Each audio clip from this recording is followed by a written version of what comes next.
আসসালামু আলাইকুম সবাইকে। আজকে আমি আপনাদেরকে দেখাবো পটল আর কাঁঠালের বিচি দিয়ে মলা মাছের চচ্চড়ি করে। কাঁঠালের বিচি শেষ হওয়ার আগে অবশ্যই আপনারা এভাবে একবার খাবেন, খুবই মজা হয় এই চচ্চড়িটা খেতে। আমাকে কাজে সাহায্য করে যে আপা, সে এভাবে পটল আলু এভাবে চিকন করে কেটে দিয়েছে, কাঁঠালের বিচিটাও এভাবে যে পরিষ্কার করে আমাকে কেটে দিয়েছে। এখন আমি এই পটল আলুর ভিতরে এই কাঁঠালের বিচিগুলো দিয়ে দিব। এখানে মলা মাছও আমি পরিষ্কার করে ধুয়ে রেখেছি। কাঁঠালের বিচিগুলো দিয়ে এর ভিতরে আমি প্রায় হাফ কাপ পরিমাণ পেঁয়াজ কুচি দিয়ে দিলাম। পেঁয়াজ কুচিটা দিয়ে এর ভিতরে প্রায় 6-7টার মতো কাঁচামরিচ ফালি দিলাম। দিয়ে এখন এর ভিতরে আমি মশলা দিব। 1 চামচ পরিমাণ দিলাম রসুন বাটা, হাফ চামচ পরিমাণ দিব আমি জিরা বাটা, হাফ চামচ পরিমাণ দিব আমি পেঁয়াজ বাটা।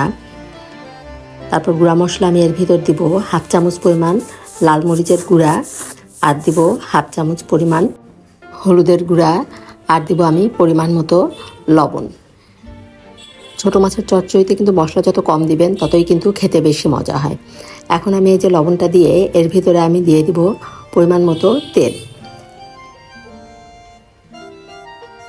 তেলটা দিয়ে এখন সব ভালো করে হাতের সাহায্যে আমি মাখিয়ে নিব। বেশ ভালোভাবে মাখিয়ে নিতে হবে। হাতে মাখা তরকারি কিন্তু যত ভালো করে মাখাবেন ততই কিন্তু খেতে মজা হবে।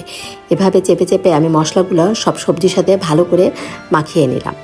ভালো করে মাখিয়ে নিয়ে এখন এর ভিতর আমি দিয়ে দিব আরও কয়েকটা কাঁচামরিচ। আমি এর ভিতর দিব, কারণ এই চচ্চড়ি কিন্তু একটু ঝালঝাল হলেই খেতে বেশি ভালো লাগে। এখন কাঁচামরিচটা দিয়ে আমি এর ভিতরে যে মাছটা পরিষ্কার করে রেখেছিলাম সেই মাছটা দিয়ে দিলাম। মাছটা দিয়ে এখন এর ভিতরে আমি দিয়ে দিব 2 টেবিল চামচ পরিমাণ সরিষার তেল। হাতে মাখা চচ্চড়িতে কিন্তু অবশ্যই একটু সরিষার তেল দিবেন, তাহলে দেখবেন এটা টেস্ট কিন্তু আরও বেড়ে যায়। এখন তেলটা দিয়ে আবার সব একসাথে ভালো করে আমি মাখিয়ে নিব। ভালো করে মাখিয়ে নিয়ে এর ভিতর আমি পরিমাণ মতো পানি দিয়ে দিব। খুব বেশি পানি দেওয়ার দরকার নেই, একদম সবজির সমান সমান পরিমাণ আমি এখানে পানি দিয়ে দিলাম। পানিটা দিয়ে এখন আমি ঢাকনা দিয়ে ঢেকে এটা প্রায় 10 মিনিটের মতো রান্না করে নিব। এভাবে পটল আর কাঁঠালের বিচি দিয়ে যদি চচ্চড়ি না খেয়ে থাকেন, একবার খেয়ে দেখবেন, খুবই মজা হয় এই চচ্চড়িটা খেতে। এখন ঢাকনাটা তুলে আমি এখন একটু নেড়ে দিচ্ছি। এখনও কিন্তু বেশ খানিকটা পানি আছে, এই পানিটা শুকিয়ে যাওয়া পর্যন্ত আমি এই চচ্চড়িটা রান্না করে নিব। পানিটা কিন্তু অনেকটা কমে আসছে, এখন আমি উল্টিয়ে পাল্টিয়ে দিব। আমার রান্না যদি আপনাদের কাছে ভালো লাগে অবশ্যই চ্যানেলটি সাবস্ক্রাইব করে লাইক কমেন্ট শেয়ার করে দিবেন।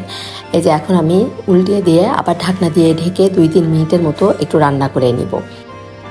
এখন ঢাকনাটা দিয়ে আরও কিছুক্ষণ আমি একটু রান্না করে নিলাম। এখন আমি এর ভিতর দিয়ে দিব হাফ চামচ পরিমাণ ভাজার জিরার গুঁড়া। যে হয়ে গেল আমার খুবই মজার পটল আর কাঁঠালের বিচি দিয়ে মলা মাছের চচ্চড়ি। আপনারা অবশ্যই একবার এভাবে চচ্চড়ি করে খাবেন, ইনশাল্লাহ ভালো লাগবে। ধন্যবাদ সবাইকে, সবাই ভালো থাকবেন। আল্লাহ হাফেজ।